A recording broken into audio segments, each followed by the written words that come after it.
नमस्कार बच्चों, स्वागत है आपका सर्वज्ञान कोचिंग इंस्टीट्यूट में। हम लोग इसके पहले वाले वीडियो में कोशिका विभाजन के प्रकार पढ़ रहे थे और कोशिका विभाजन के प्रकार में हमने समसूत्री विभाजन पूरी तरीके से कंप्लीट कर लिया था। और उसी के साथ हम लोगों ने समसूत्री विभाजन मतलब 3 प्रकार हम लोगों ने बात करी थी। एक तो समसूत्री विभाजन, अर्धसूत्री विभाजन और असूत्री विभाजन। तो समसूत्री विभाजन मैंने पिछले वीडियो में आपको एक्सप्लेन कर दिया था पूरा, ठीक है। उसी प्रकार हम लोग आज कोशिका विभाजन के प्रकार में दूसरा प्रकार अर्धसूत्री विभाजन के बारे में पढ़ेंगे। पहले हम अर्धसूत्री विभाजन का थोड़ा सा बेसिक समझने की कोशिश करेंगे कि अर्धसूत्री विभाजन क्या है और किस प्रकार पूरा होता है। तो चलो आइए स्टार्ट करते हैं। तो आज का जो हमारा टॉपिक है वो क्या है, अर्धसूत्री विभाजन या मायोसिस या मियोसिस बोल सकते हैं हम इसको, है ना। तो अर्धसूत्री विभाजन अगर हम स्टार्ट करते हैं तो सबसे पहले अर्धसूत्री विभाजन के बारे में थोड़ा सा बेसिक देखते हैं। सबसे पहले जो अर्धसूत्री विभाजन है इसका प्रदर्शन किया था हमारे महान वैज्ञानिक वॉन वेंडेन ने। किसने किया था इसका प्रदर्शन? वॉन वेंडेन ने। याद रखना अच्छे से कि अर्धसूत्री विभाजन का जो प्रदर्शन है वो किसने किया था? वॉन वेंडेन ने किया था। इस विभाजन का वर्णन, एक्सप्लेनेशन जो किया था सबसे पहले, इस विभाजन का जो वर्णन किया था वो किसने किया था? विनी वर्टर ने। याद रखना है बात, ठीक है। इस अर्धसूत्री विभाजन का सबसे प्रथम प्रदर्शन जो करने वाला वैज्ञानिक था वो कौन था? वॉन वेंडेन। और अर्धसूत्री विभाजन का वर्णन करने वाले कौन थे? विनी वर्टर, ठीक है। उसी प्रकार ये मायोसिस या अर्धसूत्री विभाजन नाम देने वाले कौन थे? फार्मर और मूरे। बात समझ में आ गई तीनों बातें। क्या सबसे पहले प्रदर्शन किसने किया था? वॉन वेंडेन ने। वर्णन किसने किया? विनी वर्टर ने। और नाम किसने दिया? फार्मर व मूरे ने, ठीक है ना। ये तो हो गई जनरल बात। अब एक बात और क्लियर करते हैं। पिछले वीडियो में हमने जब समसूत्री, अर्धसूत्री और असूत्री की बात हुई थी तब मैंने एक बात बताई थी कि यहां सूत्री से तात्पर्य गुणसूत्र से है। सूत्री का तात्पर्य किससे है? गुणसूत्र से। और समसूत्री समझाते वक्त मैंने बताया था कि समसूत्री का अर्थ होता है कि गुणसूत्र की संख्या कैसी रहना? समान रहना। मतलब जितना विभाजन वो होगा, कोशिका जितनी बार समसूत्री विभाजन करेगी उतनी बार गुणसूत्र की संख्या अपनी मात्र कोशिका की क्या रहेगी? समान रहेगी। ठीक उसी प्रकार यहां पर नाम क्या दे रखा है? अर्धसूत्री। सूत्री मतलब क्या हो गया? गुणसूत्र। तो गुणसूत्र कैसे रहेंगे? यहां आधे रहेंगे। गुणसूत्र कैसे रहेंगे? यहां आधे रहेंगे। बात समझ में आई? तो अर्धसूत्री नाम इसीलिए तो हुआ क्योंकि इसमें गुणसूत्रों की संख्या कैसी रह जाती है? आधी रह जाती है। किसकी आधी रह जाती है? मात्र कोशिका से आधी रह जाती है। क्लियर हो गई बात? तो याद रखना, पहली चीज तो हम लोग एक और बात बताई थी मैंने कि समसूत्री विभाजन जनन कोशिका के अतिरिक्त संपूर्ण शरीर की बॉडी की सेल्स में विभाजन होता है, वो समसूत्री विभाजन है। तो जनन कोशिका को छोड़कर बचा कुचा समसूत्री है। तो सीधी सी बात है कि जो जनन कोशिका है उसमें कौन सा होता है? अर्धसूत्री विभाजन होता है। बात समझ में आई? तो पहली बात क्या याद रखनी है कि अर्धसूत्री विभाजन जनन कोशिका में पूर्ण होता है। कहां पर होता है? जनन कोशिका में होता है। दूसरी बात, इसमें गुणसूत्रों की संख्या कैसी रहती है?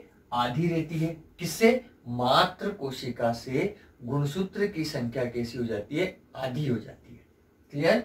और अगली बात, इसमें एक कोशिका जब अर्धसूत्री विभाजन करती है ना तो अपने समान नहीं, याद रखना, अपने समान तो समसूत्री में बनती है। एकदम एज इट इज समान कोशिका किसमें बनती है?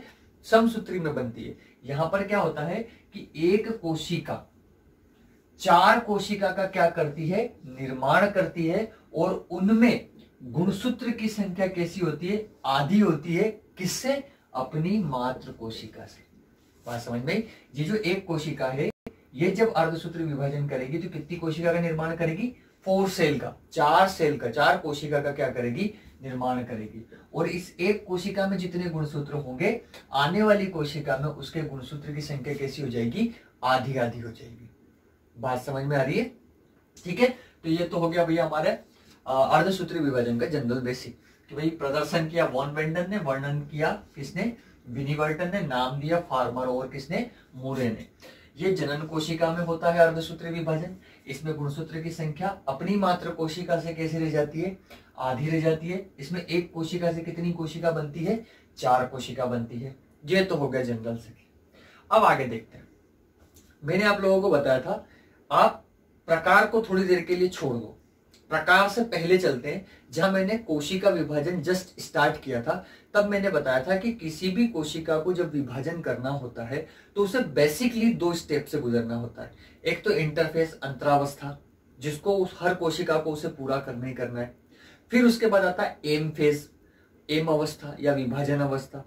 उस एम अवस्था को समझाते वक्त मैंने एक बात कही थी कि एम अवस्था में पक्का है कि 2 अवस्था आएगी। एक तो केंद्रक विभाजन, जिसको कैरियोकाइनेसिस कहेंगे, और एक कोशिका द्रव विभाजन, जिसे हम साइटोकाइनेसिस कहेंगे। क्लियर? फिर मैंने कहा था कि जो कैरियोकाइनेसिस, साइटोकाइनेसिस, ये तो कॉमन चलेगा हर प्रकार में, चाहे समसूत्री हो चाहे अर्धसूत्री हो, और अंतरावस्था भी कॉमन चलेगी सब में, चाहे कोई सा भी विभाजन का प्रकार हो। लेकिन कैरियोकाइनेसिस के अंदर जो प्रोफेज, मेटाफेज, एनाफेज, टीलोफेज, जो 4 अवस्था मैंने बताई थी, वो 4 अवस्थाएं हर एक प्रकार में क्या करेगी, बदल जाएगी। जैसे समसूत्री में कुछ अलग थी तो अर्धसूत्री में वो क्या हो गया, अलग। क्योंकि समसूत्री में गुणसूत्र की संख्या कैसी रहती है, समान, तो अर्धसूत्री में कैसी हो जाती है, आधी। तो सीधी सी बात है, इसमें पहले क्या करना पड़ेगा, गुणसूत्र की संख्या को आधा आधा बांटना पड़ेगा। फिर केंद्रक के कितने टुकड़े करने पड़ेंगे, 2 टुकड़े करने पड़ेंगे। फिर कोशिका के कितने टुकड़े होंगे, 2 टुकड़े। तब जाके 2 कोशिका बनेगी, आधी आधी। फिर उन्हीं के समान वापस 2 कोशिका बनेगी, तब जाके कितनी कोशिका तैयार होगी, 4 कोशिका। कैसे होगी, क्या होगी, वो भी हम आगे देखते हैं। तो यहाँ भी वही वाली बात देखो, यहाँ पे अर्धसूत्री विभाजन कैसे होता है, तो उसको बेसिकली अपन लोगों ने पूरा डिवाइड कर रखा है। देखो कैसे, जो अर्धसूत्री विभाजन या मियोसिस होता है, वो 2 भागों में होता है। सबसे पहले तो पहला होता है अर्धसूत्री विभाजन प्रथम, जिसको एम फर्स्ट मतलब मियोसिस फर्स्ट बोल रखा है, और दूसरा होता है अर्धसूत्री विभाजन द्वितीय, या जिसको मियोसिस सेकंड बोलते हैं। तो आप generally meiosis first and meiosis second से समझ सकते हो, meiosis first and meiosis second, ऐसे भी आप समझ सकते हो। या फिर सोच लो, अर्धसूत्री विभाजन कितने भागों में हुआ, 2 भागों में। पहला कौन सा, अर्धसूत्री विभाजन प्रथम और अर्धसूत्री विभाजन द्वितीय। 2 हुआ, मतलब मियोसिस फर्स्ट और मियोसिस सेकंड। ठीक है, वही वाली बात, मियोसिस मतलब जो विभाजन होना स्टार्ट होता है, तो अवस्था तो 2 ही से गुजरना पड़ेगा, एक तो कैरियोकाइनेसिस से, एक साइटोकाइनेसिस से। ये होगा तब भी वही होगा, कैरियोकाइनेसिस और साइटोकाइनेसिस। मतलब कुछ भी हो, 2 अवस्था से इसे गुजरना ही है।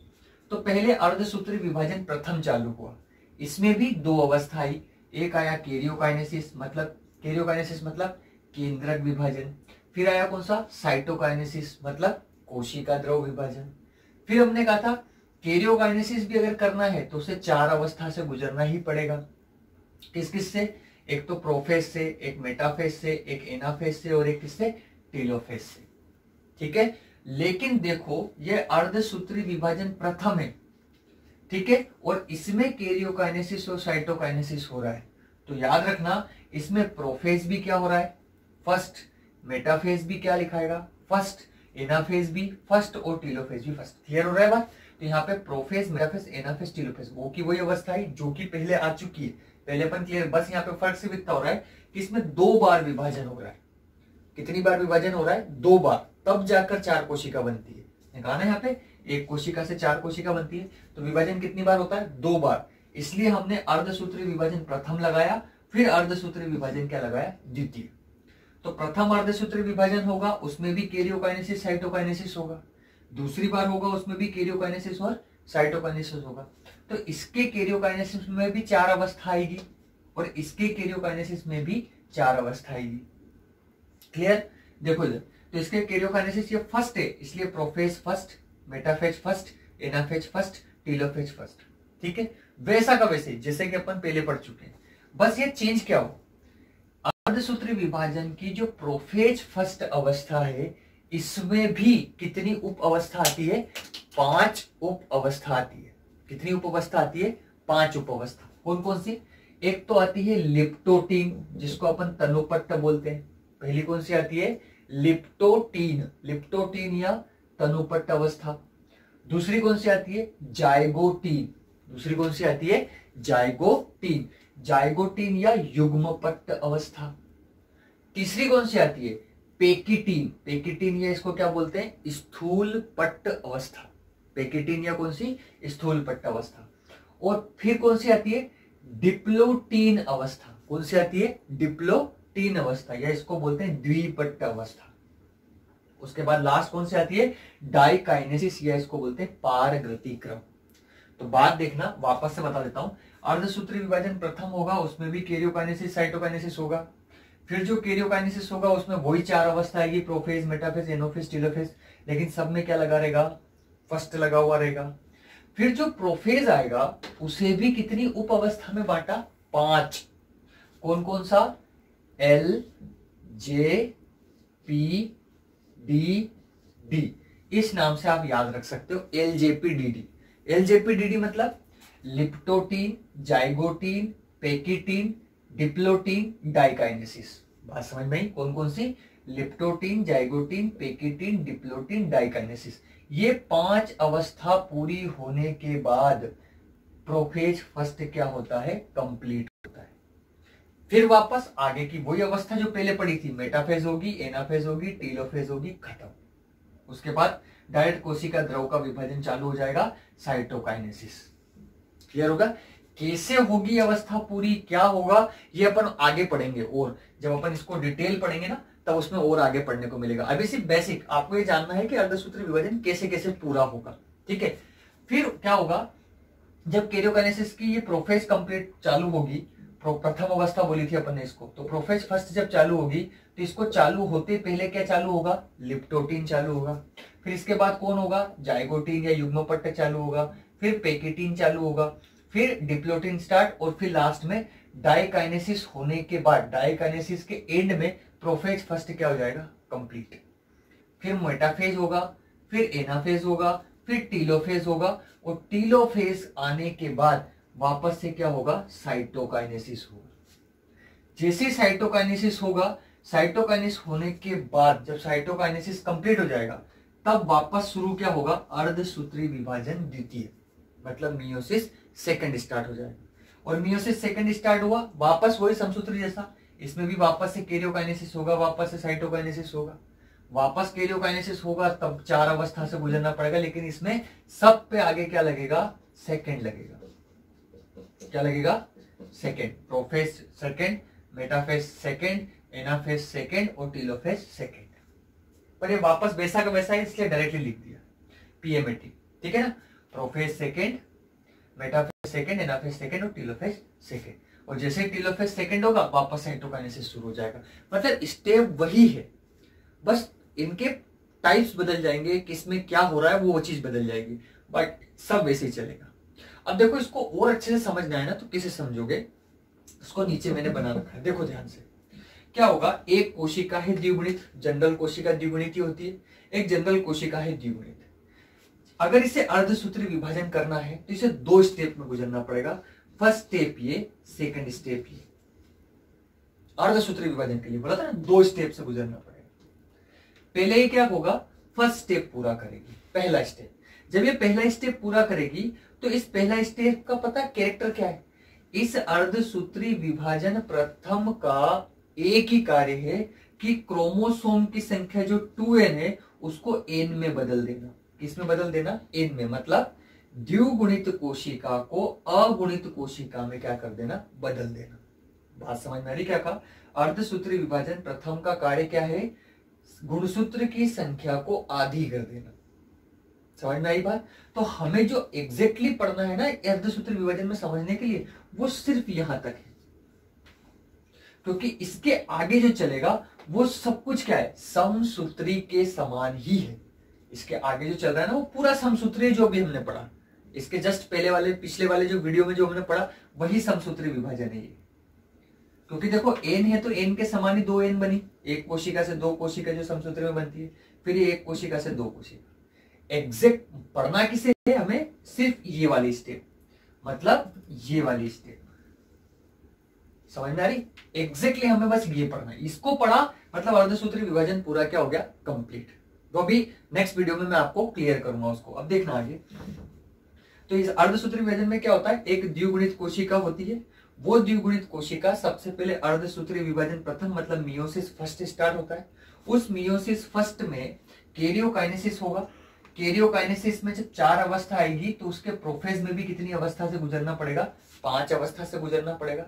तब 5वीं अवस्था में जाने के बाद उसके गुणसूत्र की संख्या कितनी रह जाएगी? आधी। और फिर वापस साइटोकाइनेसिस होते ही इसी एक कोशिका से गुणसूत्र की संख्या आधी होकर 2 कोशिका क्या कर जाएगी? बन जाएगी। बन गई। अब वापस इनमें क्या होगा? एन आधी तो हो ही गई है, अब इन्हीं के समान वापस दूसरी 2 नई कोशिका का क्या हो जाएगा? निर्माण समसूत्री विभाजन के द्वारा। क्लियर हुआ? अब देखो समझने के लिए एक बार, मियोसिस फर्स्ट और मियोसिस सेकंड जो होता है ना, तो याद रखना मियोसिस सेकंड का काम, मियोसिस फर्स्ट का जो काम है वो सिर्फ क्या है? गुणसूत्र संख्या को क्या करना? आधी करना। और मियोसिस सेकंड पूरा समसूत्री के समान, मतलब ये सोच लो कि यहां से समसूत्री विभाजन चालू होता है। ये जो है ना, ये समसूत्री विभाजन ही है। कौन सा विभाजन है? समसूत्री विभाजन ही है ये पूरा, जो इसके पहले पड़ा था। बस अर्धसूत्री विभाजन कौन सा है? ये। क्लियर हो गया ना बात? तो याद रखना है बात कि अर्धसूत्री विभाजन जो है वो 2 चरणों में पूरा हुआ। प्रथम चरण को भी उन दोनों स्टेप से गुजरना है, कैरियो और साइटो से। इसको भी कैरियो साइटो, ये तो समसूत्री है पूरा जो कि पहले पड़ा था। फिर इसमें कैरियो भी वही 4 स्टेप का है, लेकिन फर्स्ट है इसलिए सबके आगे फर्स्ट लगा रखा है। फिर क्या होता है, इसके बस प्रोफेज वाला थोड़ा सा अलग है। इसमें प्रोफेज में क्या होता है? प्रोफेज फर्स्ट 5 भागों में बांट रखा है, जिसको शॉर्ट में एलजेपीडीडी से आपको याद रखना है। एल मतलब लिप्टोटीन, जाइगेटीन, पेकिटीन, डिप्लोटीन और डाइकाइनेसिस। इसमें ये पूरा क्या हो जाएगा? कंप्लीट।